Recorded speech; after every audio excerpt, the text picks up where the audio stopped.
Saudações, turminha! Tudo bem com vocês? Bom, sejam todos bem-vindos aí ao canal de Etologia e Bem-Estar Animal. Aqui postamos aulas, postamos trabalhos de estudantes, ok? Recentemente nós começamos também o trabalho de webinários, tá? Sejam todos muito bem-vindos, aproveita, faz aí a inscrição no nosso canal para receber vídeo e também dá uma força aí para o nosso trabalho, né?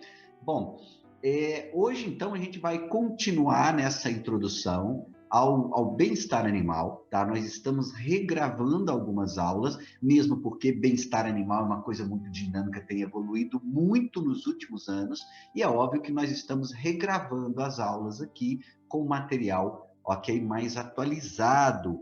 Bom, hoje então nós vamos falar a respeito, né, do que nós necessitamos para a gente compreender melhor o bem-estar animal, haja vistas, né, que nas próximas semanas a gente vai estar aprofundando no tema de bem-estar animal. Bom, então eu vou compartilhar a minha tela com vocês, ok? Eu me chamo Luiz Carlos Machado, sou professor da disciplina de EBEA, Etologia e Bem-Estar Animal, do IFMG Bambuí. Então hoje nós vamos falar dos itens cruciais para melhor compreensão do bem-estar animal. Bom, pessoal, o primeiro que a gente tem que lembrar, nós comentamos no vídeo anterior de introdução à etologia e bem-estar animal, é o seguinte, ó, a consciência humana, mesmo que de maneira muito lenta, ela evolui, ela está sempre evoluindo. Muitas das coisas que a gente fazia no passado, hoje não são aceitáveis, hoje não se faz mais, né? E aí nós citamos vários exemplos na última aula, tá? Então, nós vamos evoluindo em relação a nossa relação humano, bem como a nossa relação com os animais que nos acompanham aí há milhares e milhares de anos no processo de domesticação, não é isso? Porém, não nos esqueçamos que ela evolui de maneira muito lenta, ok? Eu diria aí que nos últimos 10 anos nós evoluímos em bem-estar animal muito mais que nos últimos 200, 300, 400 anos, não sei, tá? Mas nós evoluímos muito em termos de bem-estar animal. Ok? Então, esse processo, tá, de bem-estar animal foi acelerado nos últimos anos, principalmente agora, né, no período de pandemia e será no período pós-pandemia também. Bom, um item que nós consideramos pouco, falamos pouco dele na última aula, é o seguinte, ó, os atuais meios de comunicação, né, a nossa globalização que se iniciou aí mais ou menos 2 décadas atrás, né, o processo se intensificou há 2 décadas atrás, isso favoreceu muito a difusão de novas ideias, novos conhecimentos, além de que isso também favoreceu muito a disseminação de imagens, né, relacionada aos animais e ao próprio ser humano também. Então, olha só, a evolução do pensamento, da consciência humana associado com esse maior nível de comunicação que nós temos, resultou, né, nessa nova cobrança, né, nessa nova ideia, nesses novos preceitos de bem-estar animal. E hoje se fala muito de bem-estar animal. Bom, então, para começar a entender sobre essa questão do bem-estar animal, nós precisamos entender muito, né, o nosso consumidor mais moderno. Embora isso aqui não seja regra, há uma tendência nos grandes centros urbanos, ok? As pessoas demonstrarem maior interesse com isso que nós vamos falar.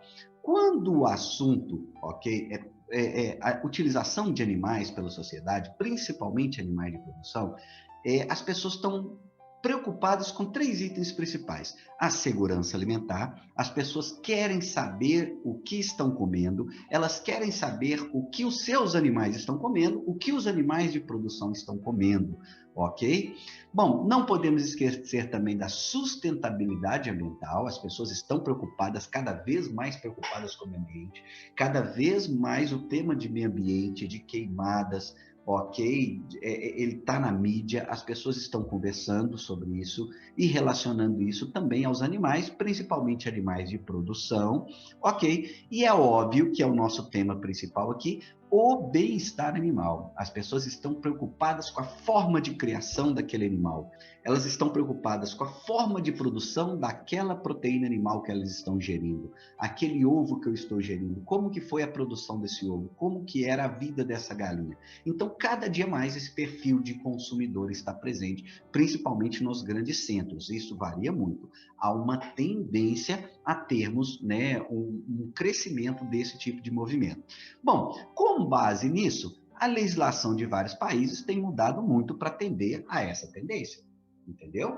Então, assim, as legislações, principalmente a nível de União Europeia, têm mudado bastante e isso cai como um efeito cascata, ok? Rebatendo nas legislações de vários outros países que vão fornecer para a União Europeia, por exemplo.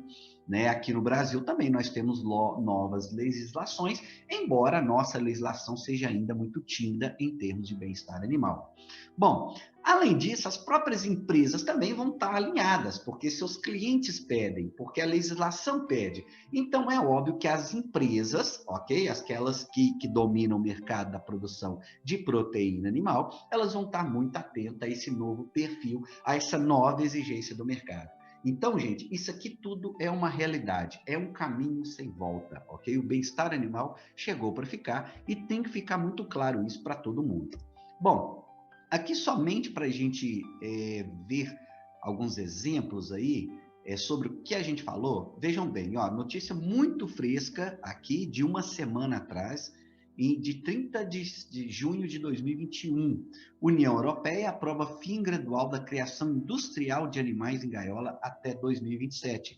Vejam que se dá um tempo para isso acontecer. A gente não pode chegar e simplesmente de hoje para amanhã vai acabar. Não, as pessoas têm que se prepararem, né? Nós temos que, muitas vezes, ver a situação do produtor também, ok? A qual, na maior parte das vezes, é muito difícil, tá? Então, aqui a União Europeia já sinalizou, ok, através de sua legislação, tá, uma transição para novos sistemas de produção. Isso já era reivindicado há vários anos por alguns países aí, por alguns grupos de ONGs aí da União Europeia, o fim das gaiolas, e isso vai ser lentamente mudado para novos sistemas mais amigáveis. Não quer dizer que o animal vai deixar de ser estabulado, não. Ele vai estar estabulado, ele vai estar alojado em um ambiente maior, enriquecido. Hoje, por exemplo, grande parte das pesquisas é justamente visando oferecer um melhor ambiente de criação para o animal. Bom, ainda no site da JBS, veja bem, só para exemplificar melhor, JBS, uma grande empresa brasileira e produtora de proteína animal, tá? E eles também estão muito preocupados. Então, desde 2017, olha só, eles têm um comitê de bem-estar animal, tem equipes especializadas em cada espécie animal e tem também uma política de bem-estar animal. Isso aqui está no site da JBS, tá? Uma página aqui sobre sustentabilidade que fala sobre isso aqui. Então, as grandes empresas, elas estão alinhadas com essa ideia de bem-estar animal, ok? E querem deixar claro para os seus consumidores que elas também estão preocupadas e colaborando para o tema de segurança alimentar, meio ambiente, principalmente bem-estar animal. Inclusive, muito interessante, a JBS também lançou um selo de bem-estar animal em 2019, que provavelmente vai estar estampando aí nas suas mercadorias, ok? Vejam então, pessoal, mais uma vez que bem-estar animal chegou para ficar e é um caminho sem volta, né? Bom, associado a tudo isso, né, essa nova ideia desse novo consumidor, essa evolução no pensamento humano, essa nova nível de troca de informações aí que a gente tem na globalização, associada a tudo isso, há alguns novos movimentos também de grupos que têm feito muitas manifestações em prol dos direitos dos animais. Aqui nós destacamos também o grupo dos veganos. Podem haver outros grupos, mas o mais forte aí é o movimento vegano que tem crescido, né? Eu acho que ainda é uma forma muito tímida, são poucas pessoas, mas é um movimento que tem crescido aí nos últimos anos, principalmente nos grandes centros. E é óbvio também que as grandes empresas estão de olho, né, em novas oportunidades para oferecer para esse público, para oferecer para esse nicho de venda, né? Que é um público que normalmente tem maior poder aquisitivo, né? Bom, nós não podemos deixar também de falar que hoje há muita discussão sobre a questão da produção animal e meio ambiente em si. Né? Hoje há uma condenação muito grande da produção animal em termos de deflorestamento, em termos de produção de gás de efeito estufa, né? Pessoal, e aí, quando o assunto é pum do boi, é produção de gás de efeito estufa relacionada à produção animal, o que eu indico sempre é estudar muito, tá? Eu, como nutricionista de animais também, eu vejo que o ruminante ele é talvez o animal mais eficiente para transformar celulose, né, e outros carboidratos fibrosos, tá? A celulose, por exemplo, é o carboidrato mais abundante na natureza. O animal ruminante é o animal mais eficiente para converter isso em proteína animal, em leite, em carne, dentre outros produtos para a sociedade, o que é muito importante para todos nós. E muitas vezes a gente vê que há muita condenação dessa atividade, né, principalmente por aqueles que defendem aí o meio ambiente. Por outro lado, também a gente sabe que há muita gente que quer lucrar abusivamente com a atividade. A gente sempre recomenda interpretar tudo isso de forma equilibrada.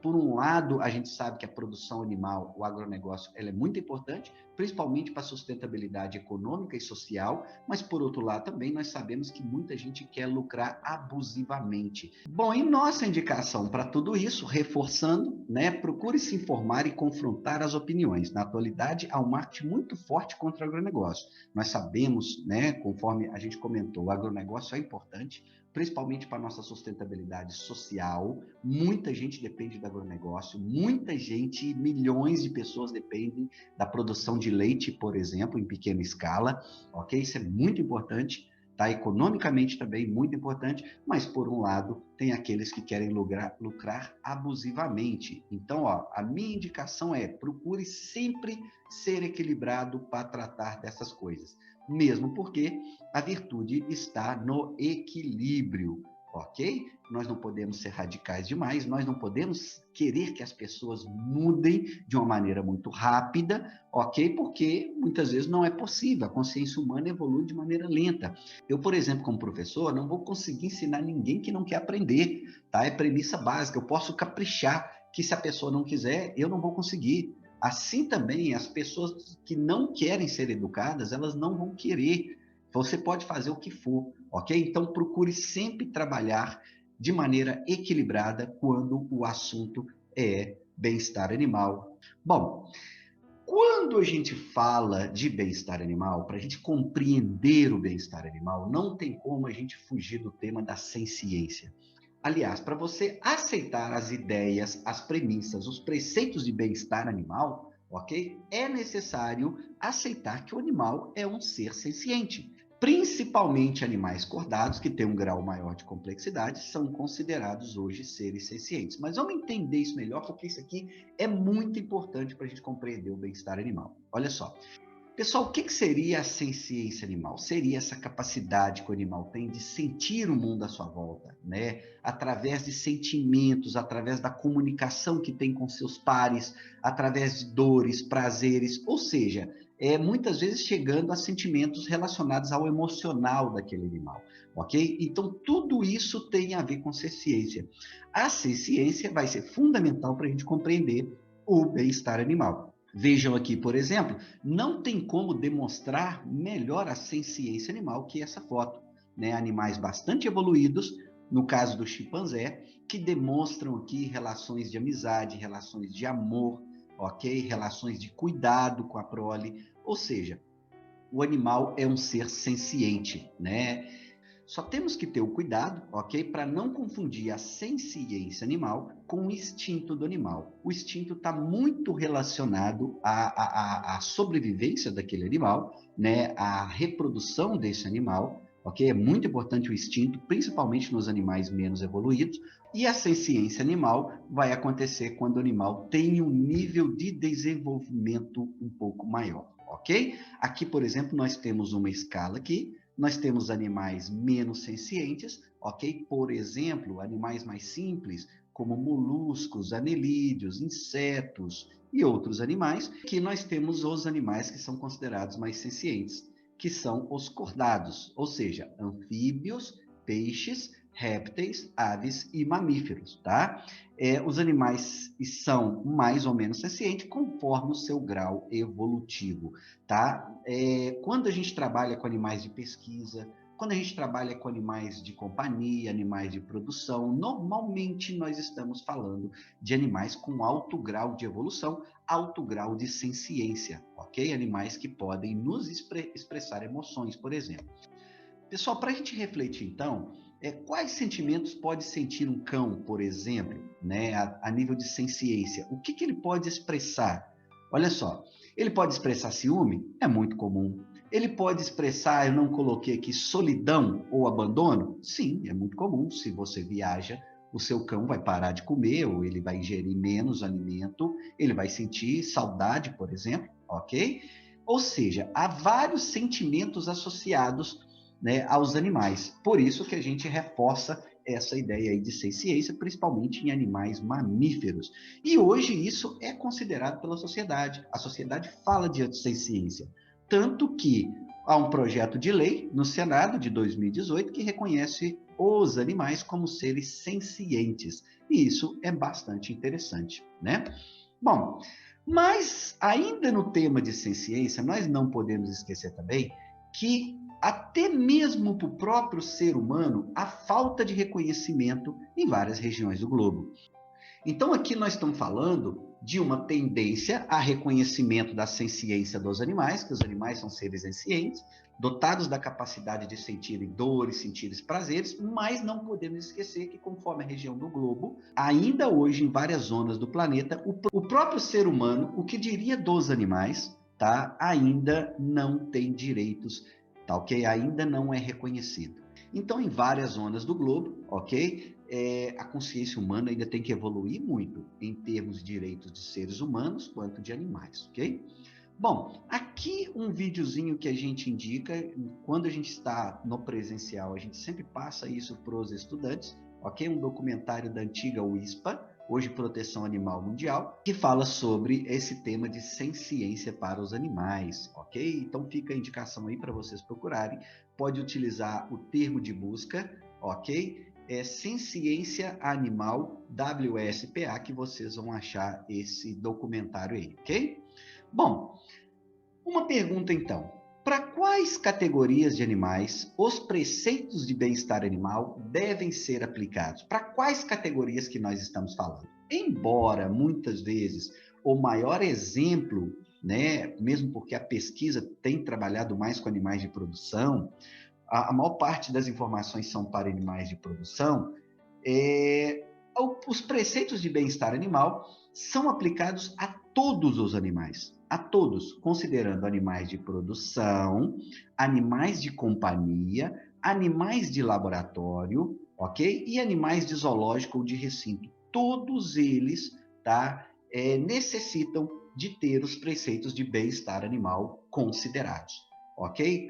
Hoje, por exemplo, muitas vezes, se você procurar na internet, você vai achar muita informação sobre bem-estar de cães, de gatos, animal de companhia, né? E não podemos esquecer que todos esses animais são importantes. Nós temos milhões e milhões de animais de produção, tá ok? Que merecem ter seus preceitos de bem-estar animal considerados, tá? Bem como animais de laboratório. Todos esses animais são extremamente importantes para a sociedade. Os animais de produção para gerar proteína animal, isso é muito importante também. Os animais de companhia, gerar bem-estar nos seus tutores. Os animais de laboratório são fundamentais nas pesquisas, ok? Para desenvolvimento aí da medicina humana, ok? Dentre outras áreas, são fundamentais. E também os animais aqui de zoológicos são fundamentais na educação ambiental, por exemplo, né? Mas é óbvio que todos eles devem ter seus princípios de bem-estar animal considerados. Então, hoje há uma tendência de considerar tudo isso aí. Não nos esqueçamos, então, que bem-estar animal é aplicado a todos esses animais, tá? Bom, agora nós chegamos numa pergunta interessante aqui, ó. a forma com que a proteína animal é produzida afeta o nível de bem-estar dos animais? Vocês acham que sim? Sim, positivo. Olha só, como a gente falou em outras áreas, chegou um momento ali na década de 60, 70, que se precisava produzir muito alimento, se colocou grande quantidade de animais em pouco espaço, ok? Isso aí afetou principalmente o comportamento dos animais, tá? Então, em países desenvolvidos, hoje, ok? Como, por exemplo, os países da União Europeia, eles estão abandonando métodos tradicionais. Isso vai de encontro àquela primeira notícia, lá nos primeiros slides que a gente apresentou aqui. Até 2027, eles querem banir o uso de gaiolas e utilizar sistemas mais amigáveis, né?